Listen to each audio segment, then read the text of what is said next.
Hey guys, it's great to be back with you. This week we are going to be finishing our series in Joshua.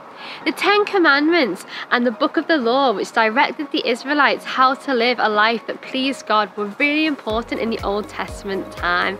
They acted as an instruction manual on how to live well. So why don't you pause here and jump into today's story, which can be found in Joshua 23 verses 1 to 11, or you can use the animated video in the description below.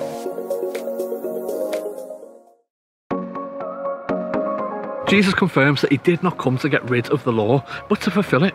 In Matthew 22 verses 35 to 38, Jesus is asked, what is the greatest commandment? And he replies with this: love the Lord your God with all of your heart, with all of your soul, and with all of your mind. This is the first and the greatest commandment, and the second is like it: love your neighbour as yourself. All of the law and the prophets hang on these two commandments. In the end of the book, in Joshua chapter 23, Joshua says his farewell to the Israelite community as he is about to die, as he's very old and his time has now come.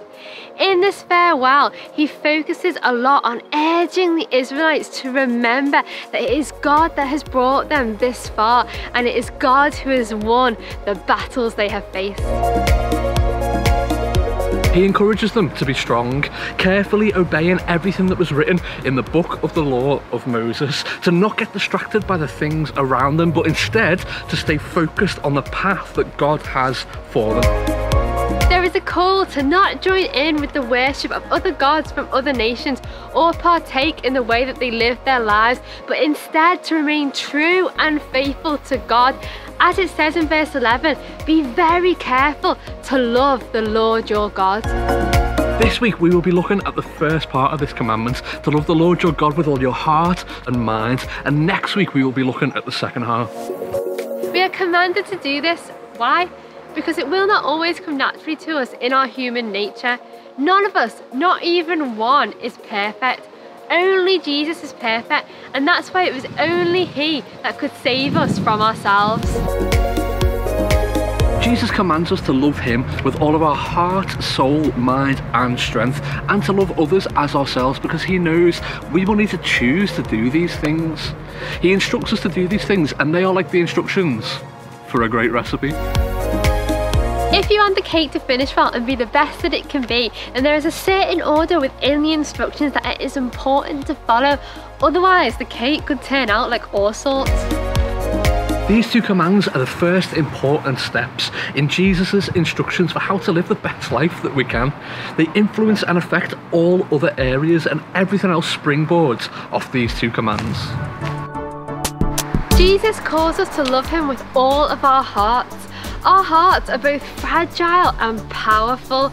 They can be easily hurt and broken, but they can also easily control and lead us.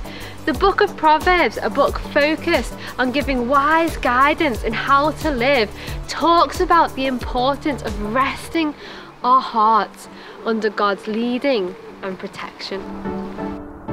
Proverbs 4:23 says, above all else, guard your heart, for everything you do flows from it. In Matthew 5-7, when Jesus is teaching about the way to live and explaining how the law of Moses is still relevant, he actually expands on this idea and says the way that you live, the choices you make, are governed by your heart. It often starts in the heart. That is why it is so important to come to God regularly and open up our hearts to Him, all our feelings and desires, the good ones and the bad ones. To come as we are and say to Him, as David says in Psalm 139 verse 32, search me, God, and know my heart. Test me and know my anxious thoughts. See if there is any offensive way in me, and lead me in the way everlasting. Our hearts can easily become hardened to God's way and His voice, and the things of this world can seem to pull on our hearts all the more. It is by coming to Him and inviting His Spirit to fill us with His love and with His presence that we can help to keep our hearts soft and malleable for Him. David quotes from Psalm 139 at the end of that famous psalm that talks about how precious God sees us and how we have been fearfully and wonderfully made by him. When we give our hearts fully to Jesus and make him number one in our lives, he gives us the greatest sense of security, worth and purpose, as it is only his love that is perfect.